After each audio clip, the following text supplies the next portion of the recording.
This following episode of Creative Characters is brought to you by Studio Ripley, Waylon Yutani, and the letter A. Hello, everyone. Welcome back to another episode of Creative Character, the show where you become the final boss. And in this episode, I want to talk about powerlifting. I got the idea from rewatching Aliens and kind of got engulfed from buying a bunch of merch. And I thought, you know what? I should make another episode of Creative Character around powerlifting because I felt like, you know what? That makes sense. Ripley not only was a strong female character, but she was also in a strong-ass power suit. So power mech suit, power lifter, it kind of works. So anyway, I just want to go over why it's actually an important thing to have in your basically fitness arsenal, I feel. And if you're interested in it, a few things about it, basically the pros and cons and what it can do for you, but also what can harm you. So, how about we just get this underway? So before I begin, the difference, I'll explain powerlifting. The difference basically between that and any other fitness technique you might see, like a bodybuilder, or and basically the difference in, even though they are equally large, the muscle sizes are different and the muscle uses are different. For instance, a bodybuilder is actually weaker than a powerlifter, most powerlifters. And this is due to the fact that most bodybuilders lift smaller weights, but for more controlled movements and for a longer period of time. And basically this is to maximize the amount of muscle atrophy, which is essentially the muscle stretching and ripping, and basically cause the most amount of repair, which causes the size, and also a smaller amount of rest, which helps in basically fat burning. Bodybuilding, it's important to basically increase muscle size while basically lowering the amount of body fat. So this basically helps with both. Powerlifting is different. It's not slow movement, it's explosive movement, but for a small period of time. So a powerlifter is going to lift a lot more than a bodybuilder, and for a lot fewer reps. So a bench for a powerlifter might be 1 to 3, whereas a bodybuilder might be between 8 and 15 or 8 and 20. Any range that's above maybe 6, I feel, is out of that powerlifter range. So your low reps have to do with your strength. As you go higher, it basically gets more into your endurance, your aerobic exercises.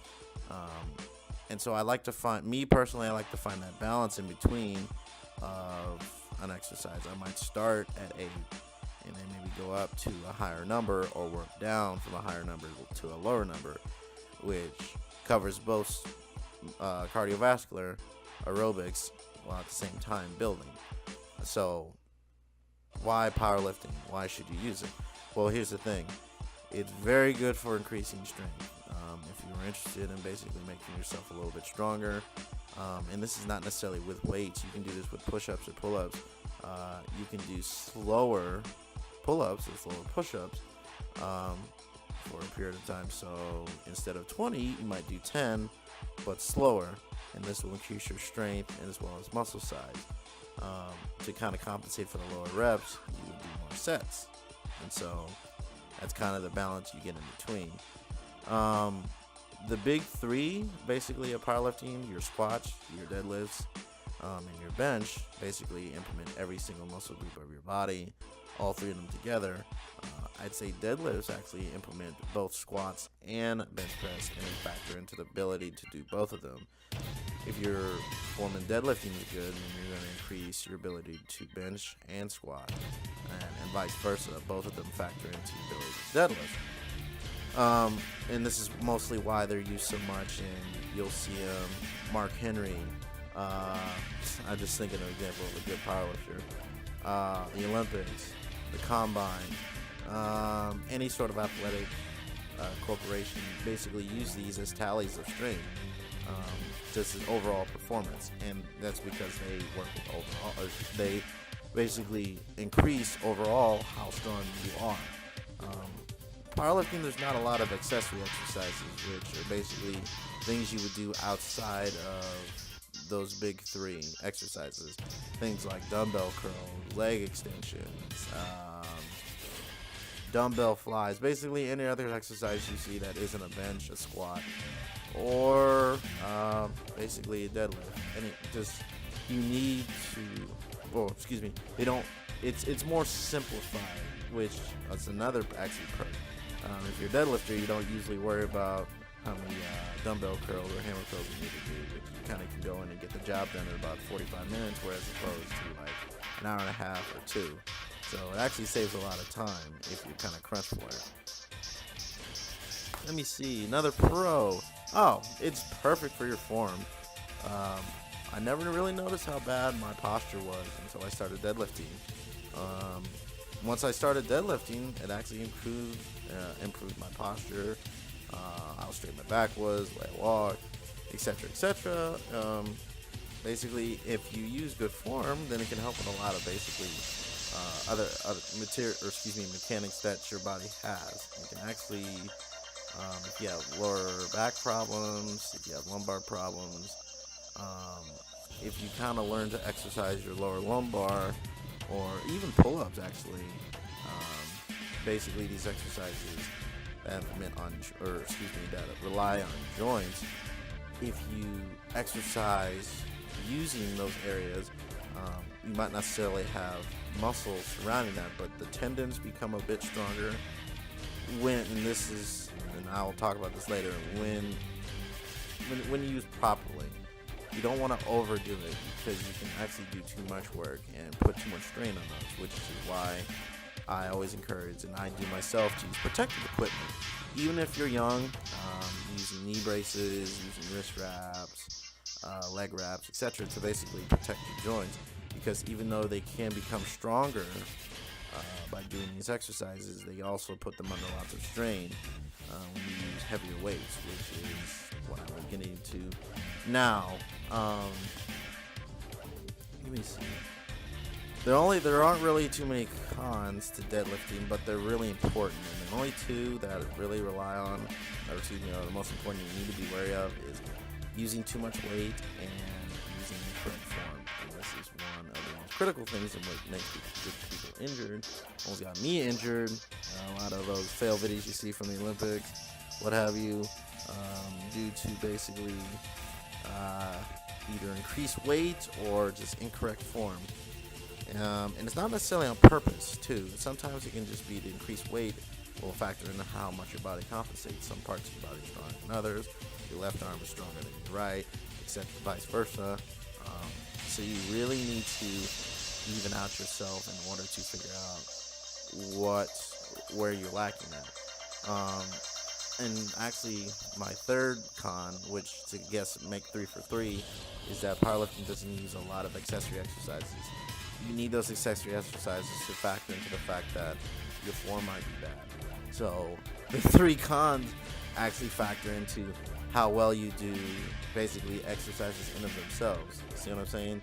So doing powerlifting every single day might make you stronger, but you'll be weaker in your mechanics. It seems weird that I'm saying that a thing that helps you with posture and form can actually hinder, because if you do it if you're professional, then you actually don't powerlift all the time. You actually use things like yoga, calisthenics, basically smaller exercises. And any powerlifter or video, I encourage you to go look it up, and I'll put in some examples too.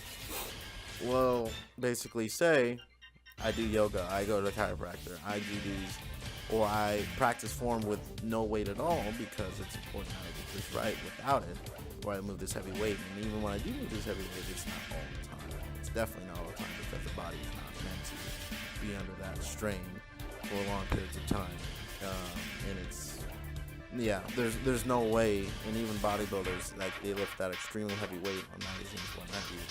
It's not even like that at all. It's usually a quarter of that, if less than that. It's just really for the glitz and glamour. But if you're competing, then it's different, and I can't necessarily say I do. I've thought about it, but that is a different story of when people are going under so much strain that wilder injuries might happen. But I guess that's the risk of any kind of competitive event, is that you're putting yourself at risk to injure yourself. So there is that. So let me see. In short, powerlifting is good when implemented with other exercises. Powerlifting is great for improving strength, posture, and just increasing strength, posture, and also mechanical form, how your joints work, etc. But on the opposite side, the cons, it can hinder your form when not used correctly with other exercises. Be injured due to increased weight, and basically increased weight, hinder form. See, I can't even remember what it is all the time. The 3 cons of powerlifting go: increased weight, bad form, and poor, basically no other exercises, accessory exercises. You need those to basically be a successful powerlifter. So I guess that's why it's better. I'd say powerlifting is better together with other exercises. I tried to come over the line there. It wasn't very good. So yeah, I guess those are the advantages and disadvantages of powerlifting. Learn a little bit more about it. Let me know if you guys have any other questions. I made a video just going through the motions of what I do, because I don't lift super heavy every single day. I definitely don't, because God, I don't want to have a cane or want to be in a freaking like a bio suit, like I'm thinking Edge of Tomorrow type suit when I'm 60, because I actually want to be able to use my own body. So I do lift really light the majority of the time, and there's a couple of times where I kind of push myself just to kind of see my progress as well as increase strength. But you can compensate, as a matter of fact, by increasing strength by using lighter weight and slowing down the movement. So in turn, it compensates for the fact that you're using less weight, which is a good way and a safer way to basically powerlift. If you are basically wanting to do something more, you can actually in turn increase your ability to lift heavier by lifting lighter, if that makes sense.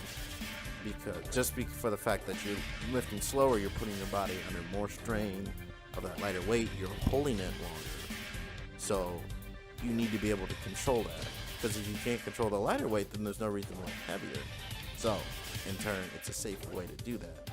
So anyway, if you guys have any other questions, this is more of a explanation video, or just a kind of fun tidbit of information. Not a professional, just kind of a amateur who likes to share information. I encourage you guys to read up about it, or if you have any other questions, just run them by me and I'll answer them the best way I can. Hope you guys enjoyed the video I put this along with, and until next time I create a character, see you next time.